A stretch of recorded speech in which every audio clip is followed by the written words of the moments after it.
Hello, hello, hello, my friends, and welcome back to another episode of Scrappy Shorts. I'm Shawn with Manly Made Minute. I am so glad you are here today. I have a snafu that I ran into when I first got my foiling machine and was attempting to foil for the first time. So I have some foiled cardstock that is trashed, not looking good. Can use it for a card, but you know me, couldn't throw it away. It went into my bucket that you are all familiar with. This is my background bucket of just scrap backgrounds, testing backgrounds, extra backgrounds. And so I threw it in there until I came up with an idea. And I came up with an idea. And I am super excited because this also involves a die set that I got a long time ago. I think I got this when I first started doing cards 6 years ago or 7 years ago, whatever it is now, and have used it maybe 2 times because I just couldn't think of how it looked. I didn't think it looked good and couldn't figure out how to use them until now. And this is why I save stuff, because eventually something's going to come up where I can use this stuff and not waste it. So I'm going to go to the down camera. Before I do that, don't forget to hit that like and subscribe button. Would love to have you follow me here on YouTube, and you can find me under Manly Made Minute on Instagram, where I post other stuff that's not video and card hops and all kinds of stuff over there as well. So would love to have you follow along.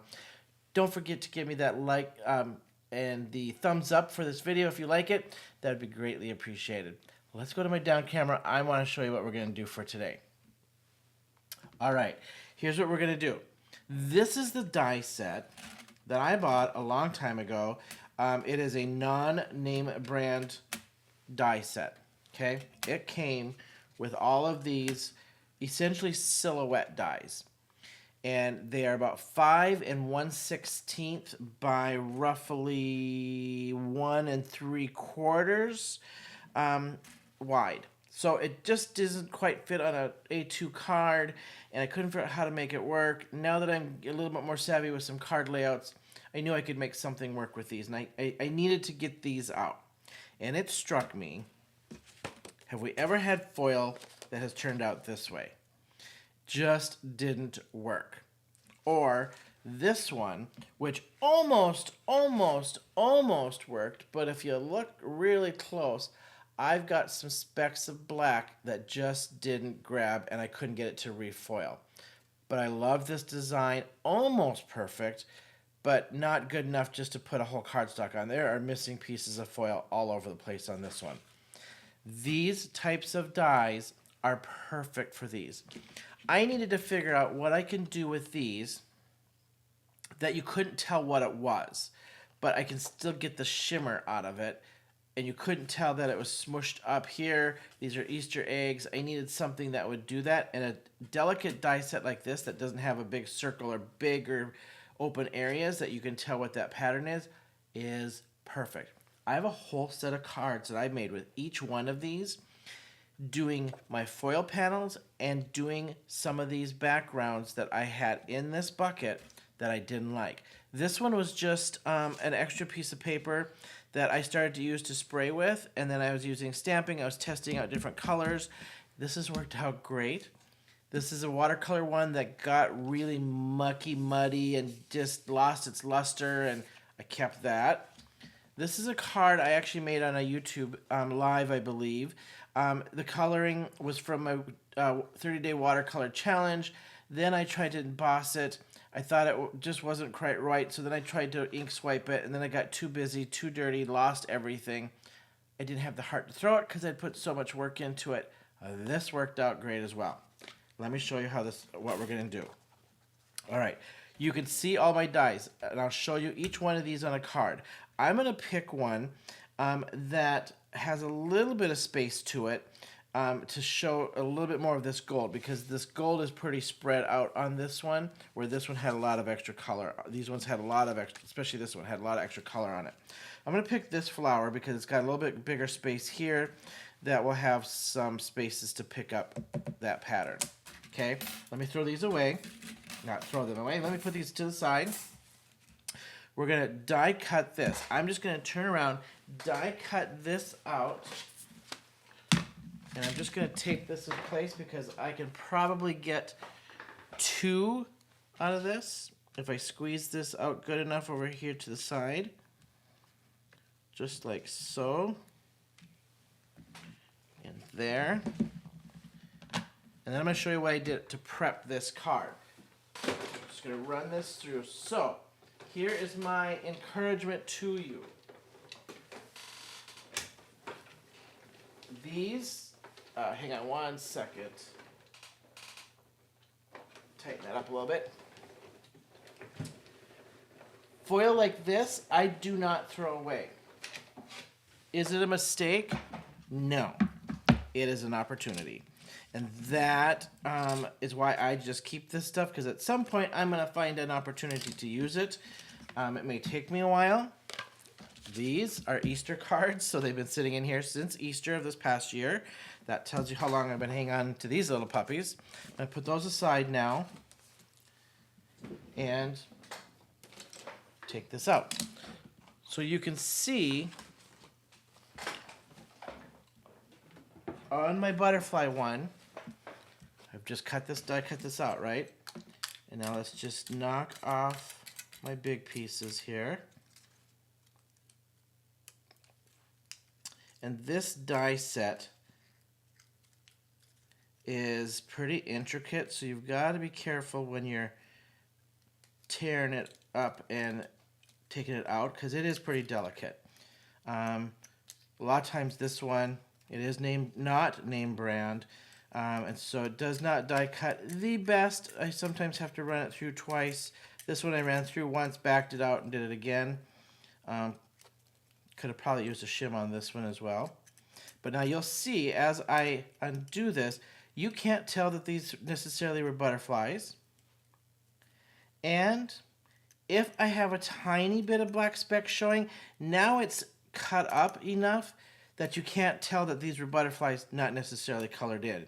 And you'll see that on the next card, these cards that I show you with the Easter eggs, of how you can't even tell that they were Easter eggs at all.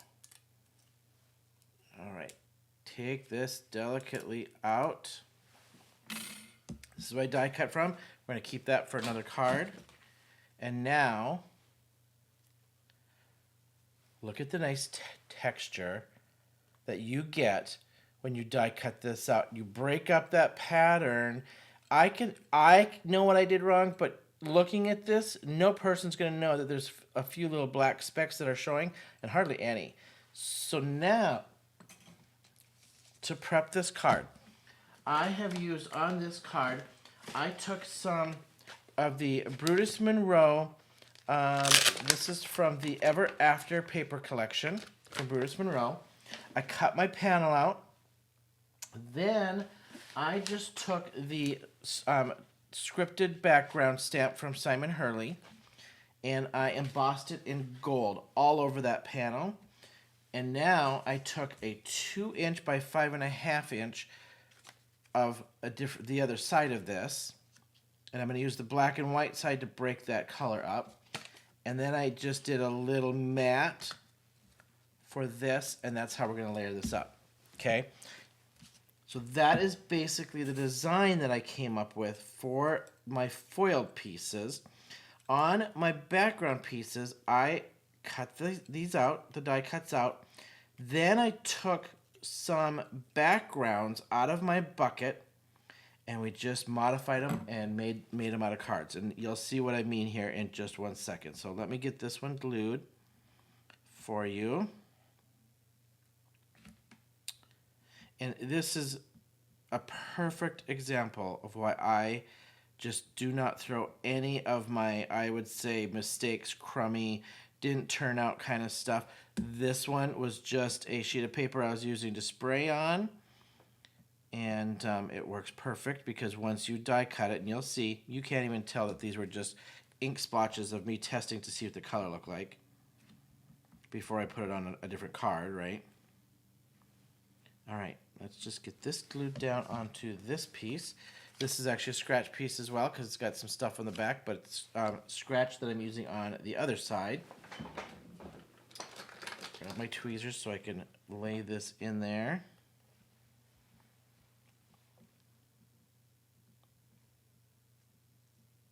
I didn't leave much border on this one, so I don't need a ton of border.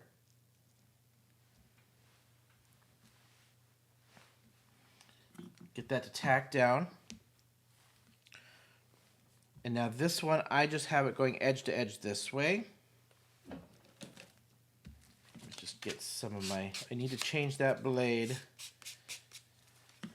All right. Tack this one down. Simple layout on this one. Nothing crazy complicated. And this was just the result of, this was the scratch piece of paper of this on the other side. Pardon my head for 1 second as I line this up. Lift it up this way and look.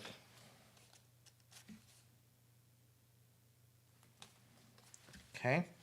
On my other card that I did with the same pattern and same concept, I threw this up on some dimensionals, so we'll do the same for this one.